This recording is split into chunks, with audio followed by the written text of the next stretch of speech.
नमस्कार दोस्तों, स्वागत है आप सभी का जीके इंडिका पर। मैं सौरभ भारती आप सभी का हार्दिक स्वागत करता हूं।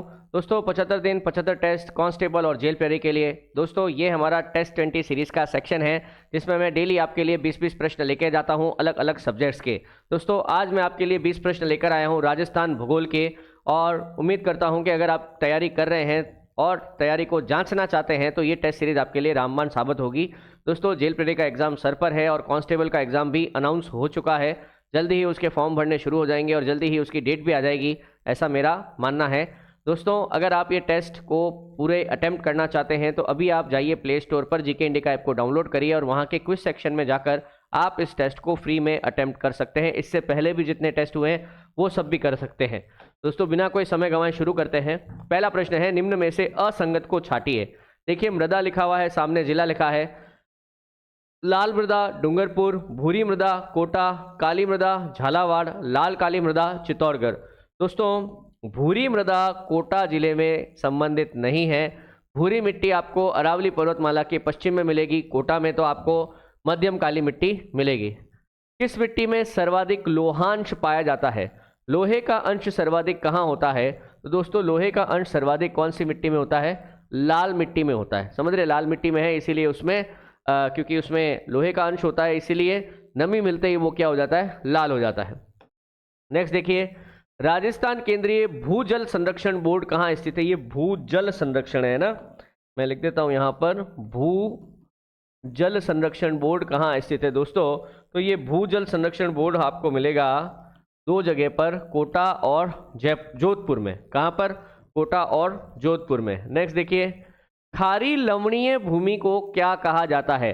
राजस्थान में पाई जाने वाली ऐसी भूमि जो खारी है तथा लवणीय है उसे कहा जाता है ऊसर भूमि। क्या कहा जाता है? ऊसर। बांगर आपको पता है पुरानी जलोढ़ मिट्टी है। खादर आपको पता है नई जलोढ़ मिट्टी है। बंजर भूमि आपको पता है जो जिसमें किसी भी प्रकार का उपजाऊपन नहीं है। राजस्थान के सर्वाधिक क्षेत्रफल पर कौन सी मिट्टी का विस्तार है? तो दोस्तों राजस्थान के सर्वाधिक क्षेत्रफल पर रेतीली बलुई मिट्टी का विस्तार है। कौन सी मिट्टी का? रेतीली बलुई मिट्टी का विस्तार है। राजस्थान मृदा परीक्षण प्रयोगशाला कहां पर स्थित है? मृदा परीक्षण प्रयोगशाला दोस्तों, मृदा परीक्षण प्रयोगशाला जोधपुर, जयपुर और दोस्तों ये गंगानगर में भी स्थित है।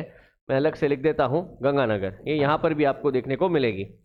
नेक्स्ट देखिए, मृदा की उर्वरता बनाए रखने के लिए खेत में किस प्रकार की फसलों को बोना चाहिए? खेत में बारी बारी से फसलें बदल के बोई जाती है ना, और उन फसलों में लगातार दलहन की फसलों को बोया जाता है ताकि दलहन की जड़ों में जो गांठें होती है जो कि नाइट्रोजन का अवशोषण कर सकती है, उसके कारण भूमि का उपजाऊपन बना रह सके।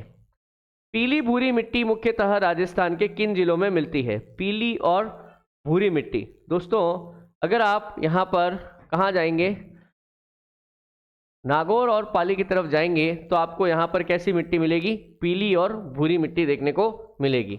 नेक्स्ट देखिए, राजस्थान में सेम की समस्या से सर्वाधिक प्रभावित जिला कौन सा है? दोस्तों सर्वाधिक सेम की समस्या से प्रभावित जिला कौन सा है? गंगानगर।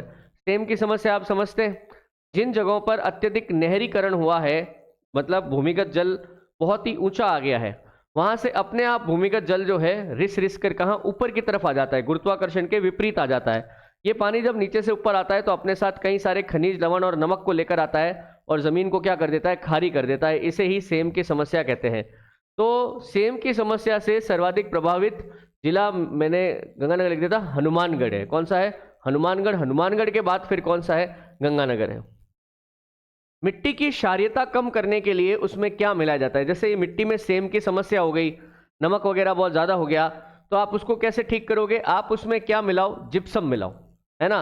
वैसे भी आप कोई भी ये यूज करते हो ना फर्टिलाइजर, उर्वरक, उसमें जिप्सम जरूर होता है। जिप्सम के बिना कोई भी उर्वरक बनाया नहीं जा सकता।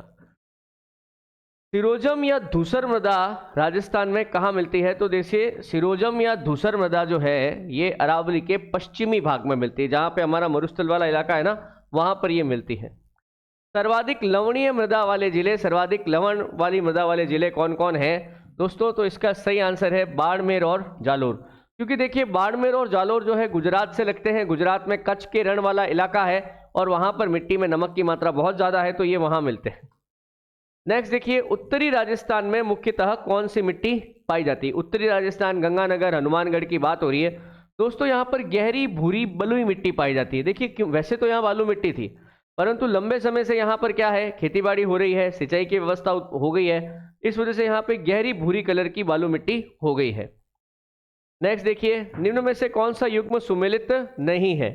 रेतीली बलुई मिट्टी जोधपुर जैसलमेर मिलती है, लाल पीली मिट्टी भीलवाड़ा टोंक में मिलती है, मध्यम काली मिट्टी अजमेर और नागौर। नहीं, मध्यम काली मिट्टी अजमेर नागौर में नहीं मिलेगी, यहाँ भूरी मिट्टी मिलेगी। मध्यम काली मिट्टी आपको मिलेगी कोटा, झालावाड़, है ना, इस तरफ मिलेंगी। लोह ऑक्साइड की मात्रा सर्वाधिक किस मिट्टी में होती है? ये बात हुई थी हमारी। लोह ऑक्साइड सर्वाधिक कौन सी मिट्टी में पाया जाता है? सर्वाधिक ये लाल मिट्टी में पाया जाता है।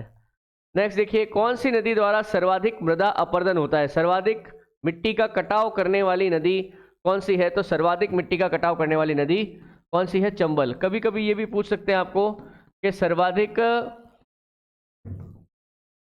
अवनालिका अपरदन करने वाली नदी, अवनालिका अपरदन करने वाली नदी, तो आप क्या कहोगे? चंबल नदी। सर्वाधिक अवनालिका अपरदन करने वाली नदी कौन सी है? चंबल नदी है। कौन सी मृदा को कल्लर, रेह, अल्काइन के रूप में भी जाना जाता है? तो दोस्तों, जो हमारी लवणीय मिट्टी है, जिस मिट्टी में नमक होता है, उसे कल्लर, रेह या अल्काइन भी कहा जाता है। फिर देखिए, राजस्थान में कछारी मिट्टी कौन कौन से जिलों में पाई जाती है? देखिए, कछारी मिट्टी या जलोढ़ मिट्टी जो है, ये नदियों द्वारा बहाकर लाई जाती है, और ये मिट्टी आपको वहाँ मिलेगी जहाँ नदियों का प्रवाह है, जैसे दौसा, धौलपुर, कोटा, सवाई माधोपुर, इन जगहों पर आपको क्या मिलेगी? क्योंकि नदियाँ मिलेंगी ना सभी जगहों पर, तो आपको यहाँ पर कछारी मिट्टी भी या मिलेगी। वो कौन सी प्रक्रिया है जिससे पश्चिमी राजस्थान की मिट्टियाँ अम्लीय तथा क्षारीय बन जाती है? ये अभी हमारी बात हुई थी सेम की समस्या, जिसमें ज़मीन के नीचे से क्या होता है, पानी ऊपर की तरफ आता है, अपने साथ खनिज लवण को लेकर आता है, तो नीचे से ऊपर की ओर कोशिकाओं द्वारा ये रिसाव जो होता है, जब भी पानी गुरुत्वाकर्षण के विपरीत ऊपर जाता है, इसे केशिकत्व की प्रक्रिया कहते हैं। केशिकत्व की प्रक्रिया, बात समझ रहे है ना? केशिकत्व की प्रक्रिया। नेक्स्ट देखिए, सेम किस स्थिति से संबंधित है? अभी हमने बात करी थी, ये जो जमीन से पानी का ऊपर की तरफ जो रिसाव हो रहा है, इसे ही सेम की समस्या कहते हैं। और सेम की समस्या का कारण क्या है? अत्यधिक नहरीकरण। जिस जगह पर नहरीकरण अत्यधिक हुआ है, वहां पर भूमिगत जल का स्तर बहुत उच्च रहता है ना? इस वजह से वो पानी अपने आप बिना निकाले सतह पर आ जाता है।